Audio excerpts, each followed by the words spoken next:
ये वो प्राणी जन्म लेंगे जो ईब भक्ति से पार नहीं हो पाएंगे, और कमाई इनकी खूब हो जाएगी किसी कारण से, और कुछ भी कारण बने उनका दुर्भाग्य उदय होगा, वो पार नहीं हो पाएंगे।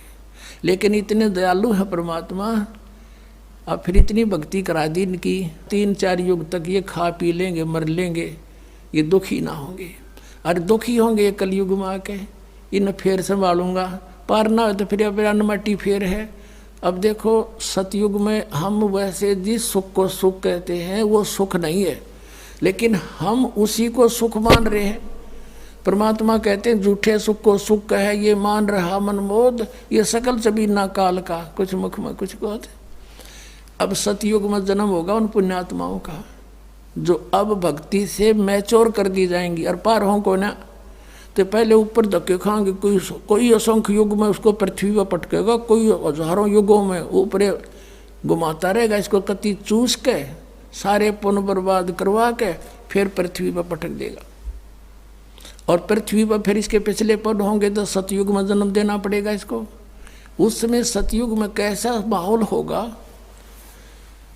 कि जैसे कलयुग के अंत में परमात्मा ने अपनी वाणी में सूक्ष्म वेद में लिखा है कि 20 वर्ष की आयु रह जाएगी पुरुष की, मनुष्य की, और 5 वर्ष की लड़की विवाह, यानी 5 वर्ष की लड़की के बालक होने लग जाएंगे, बच्चे उत्पन्न करेगी, और 1.5-2 फुट की आयु रह जाएगी मनुष्य की हाइट लास्ट में, एंड ऑफ द कलयुग। और सभी प्राणी बेल खोद कर आ करेंगे, मैल मूल नहीं बढ़ाओगे, भूकंप झटके तूफान इतनी जबरदस्त आ करेंगे को 2-3 फुट का भी स्ट्रक्चर बनाकर नहीं रह सकता, इतनी पीड़ा होगी इनको।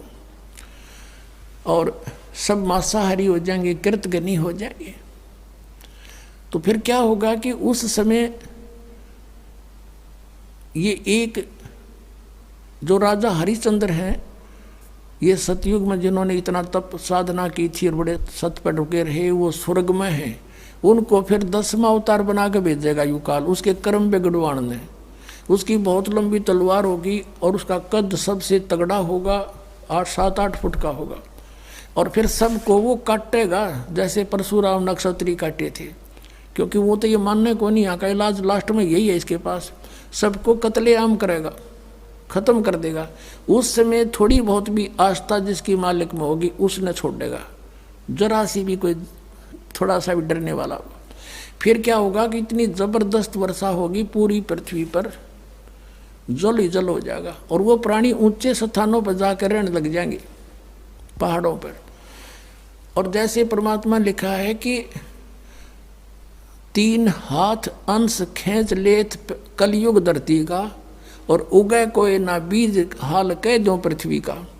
लास्ट के कलयुग के अंत में 3.5 हाथ का अर्थ है 3.5 फुट तक नीचे तक उपजाऊ अंश खत्म हो जाएगा पृथ्वी का।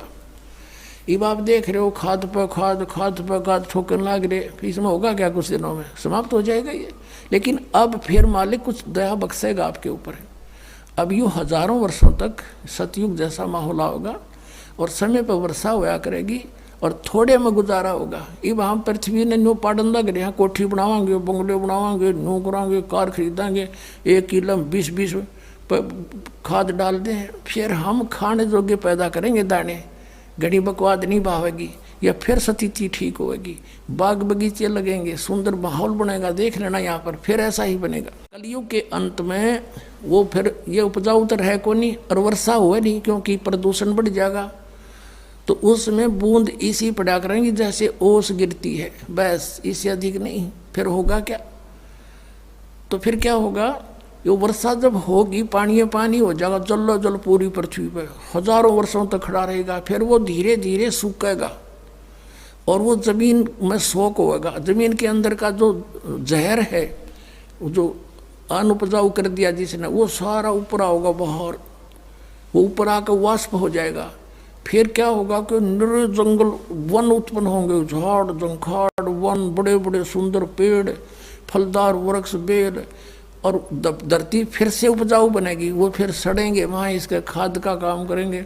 और जब फिर ये सतयुग के प्राणी उत्पन्न होंगे जब वातावरण में बहुत शुद्धता होगी। और वृक्षों के अंदर एक विशेष गुण है, वो कार्बन डाइऑक्साइड को ग्रहण कर लेते हैं, ऑक्सीजन छोड़ देते हैं, तो पूरे ऑक्सीजन भर जाएगा, बड़े बड़े वृक्ष होंगे। अब माता पिता छोटे छोटे होंगे।